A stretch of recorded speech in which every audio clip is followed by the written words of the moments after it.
Hey guys, HDvee here and welcome to a brand new video. Today we've got something pretty exciting to go over because we have a preview of new Pokemon Snap. Someone at Game Informer was very lucky to play the very start of new Pokemon Snap and they go through everything in a very detailed way. So this is the article you need to read if you're not sure on whether you're going to pick up the new Pokemon game. So if you are excited for today's video, make sure to drop a like down below. Let's try and hit 500 likes. Leave a comment, are you excited for new Pokemon Snap or is it not really your kind of thing?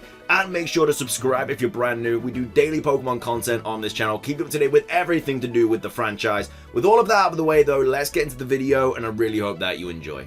So, starting things off, here we are over on Game Informer. The article was written yesterday by Brian Shear, and like I say, they basically got hands-on experience at the start of new Pokemon Snap, and they go through everything they experienced.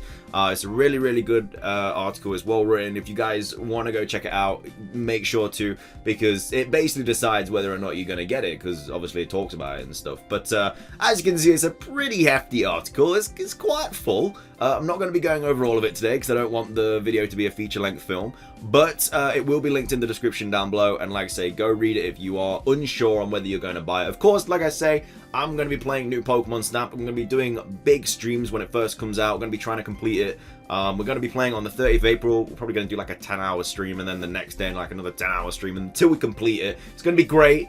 But yeah, until then, if you're not sure whether you're going to get it or not, definitely read this article. As you can see, it's categorized into introduction, capturing the good side, riding the wild side, seaside, snapshot, etc, etc. The article just basically starts off with just some background and stuff about the game. Nothing we really need to know about, just things that we already know about already. So we're going to start off on a ride on the wild side. So this is basically going into detail about what they experience. So it says, in an exclusive look at the Funja Jungle stage, so that is the name of the jungle in new Pokemon Snap, I see firsthand what Suzaki means when he talks about creating beautiful habitats full of Pokemon that make sense for the local. You can almost feel the humidity of the jungle stage from the jump. While you must work to get the attention of certain Pokemon, so that's like by throwing apples at them or whatever, the opportunities to see your favorite creatures throughout the game's Lental region are plentiful. Whether you're talking a group of Bounsweet whether you're talking a group of Bounsweet relaxing on an overhead beach, a Pikipek hammering away at a tree, or an Arbok behind the brush, you have several different creatures to focus on and try to interact with using your fluff fruit or other means. Tossing a fluff fruit which resembles an apple in the direction of Pokemon can elicit different reactions from creatures. While the most common reaction is happily chasing it down to munch on, the reactions vary by Pokemon. For example, one Liepard, in true cat fashion, completely ignores the fluff fruit in favor of continuing its nap. So like I say, every single Pokemon in this game has its uniqueness. It's not like they all do the exact same thing. They'll all react to things differently. They'll all look different when they're reacting to it. Like I say, there's a lot of personality in this game.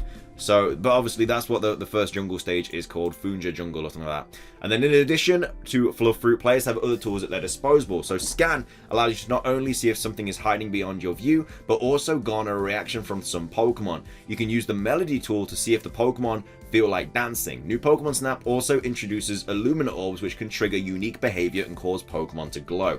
The key to getting the best shots is to keep your eyes peeled and get creative with how you use the tools. These are simple things, but a combination of these tools, timing, and situations can cause a variety of things to happen, Suzaki says. So that's talking about, like, I don't know, making certain Pokemon evolve, making certain Pokemon interact, stuff like that. What you want to be doing to obviously get all the best photos. Not all Pokemon need to be incentivized, however. Throughout Funja Jungle, Beautifly curiously flutter right up to you, giving you several chances to snap them both alone and in swarms. Later in the stage, you're giving a scenic waterfall with a pool surrounded by species including Magikarp, Quagsire, and more. I wonder if there's some way to push that Magikarp into the waterfall, but I unfortunately don't get the opportunity as my look at the stage ends. So if you don't know, basically in the original, you can basically push a Magikarp into a waterfall, and I'm pretty sure it evolves into Gyarados or something like that. Which is really cool, because obviously the backstory of Magikarp is that they are those, I can't remember what the fish are called, but they're basically fish that go downstream to the waterfall and then they evolve into a dragon or something like that. It's something to do with what they're based on. It's like a legend or something, or a myth. But yeah, really cool that obviously that is also been put into Pokemon Snap. So Seaside Snapshot. So this is another map. In addition to the Funja Jungle, I'm treated to multiple playthroughs of an early tropical level called Blushing Beach.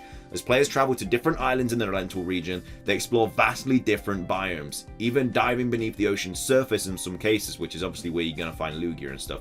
Sadly, I don't get to see the secrets hiding under the waves in Blushing Beach, but I do get a great sense for what to expect from this sandy stage depending on when you visit.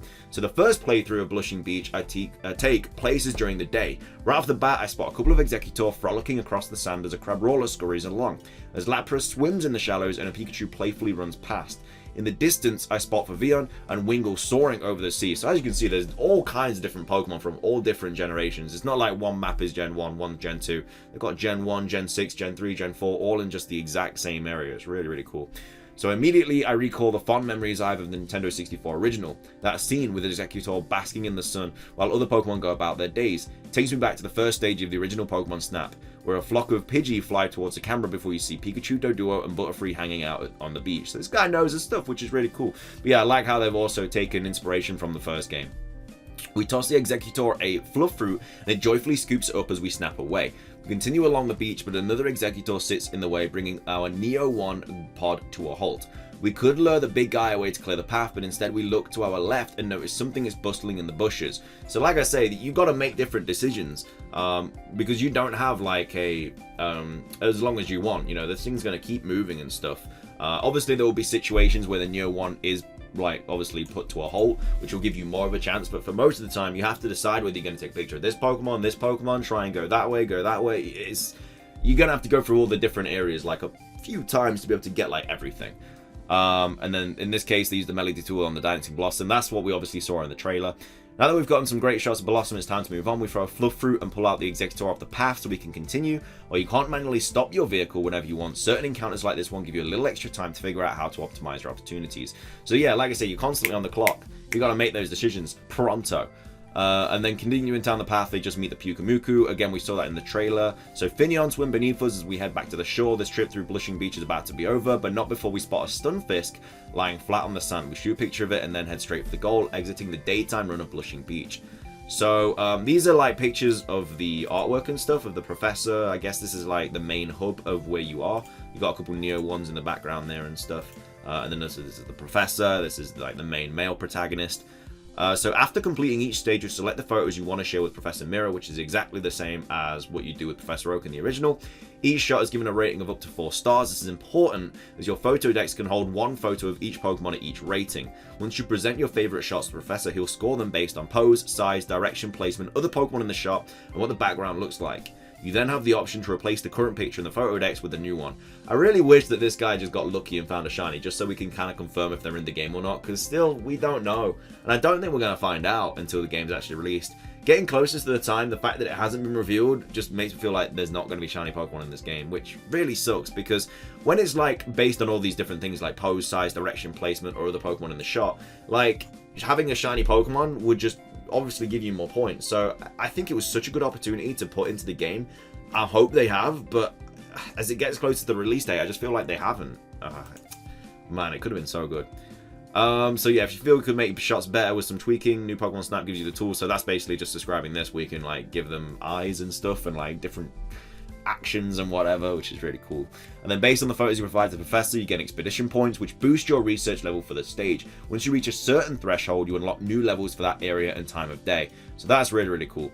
And then Pokemon behavior will change as the research level increases. A new research level will start when your level increases to search for the changed behavior and photograph it. The game is also about trying to take a photo of a great moment you missed in the next trip. So if the research level is the same, the research course stays the same in general. But if the research level goes up, you'll see many changes, such as Pokemon that didn't appear before will start appearing. Pokemon that didn't eat fluff fruit because they were being cautious will now eat them, and the pod's course will also change. So like I say, you get that level up, you're gonna experience so many different things. So Nocturnal Negative. So after chatting with Professor Mirror and further filling out the photo decks, we jump back into Blushing Beach. However, this time we're going after the sunsets. As you might expect, the Pokemon you spot at night are often different from the ones you saw during the day.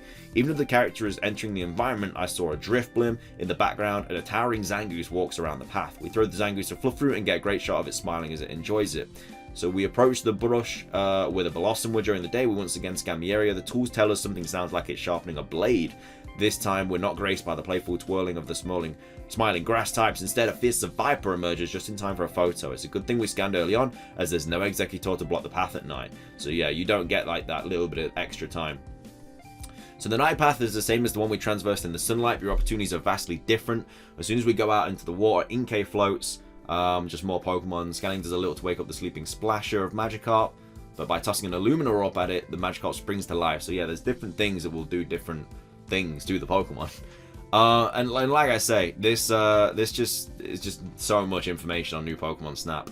We got a scene here about a hilarious scene is just an example of how players can not only evoke interesting reactions, exciting interactions between multiple Pokemon in the habitat. The environmental puzzles of new Pokemon Snap appear to be just as much fun as they were in the original. Shortly after that, my nighttime run ends, as does my time with new Pokemon Snap. So I think you got to play the jungle, the beach, and then the beach at night as well, which is quite a lot for like your first playthrough kind of thing. So that's obviously where you start then in the jungle, and then after that you go to the beach, and there's quite a lot of Pokemon that you get just at the start that you got to take photos of.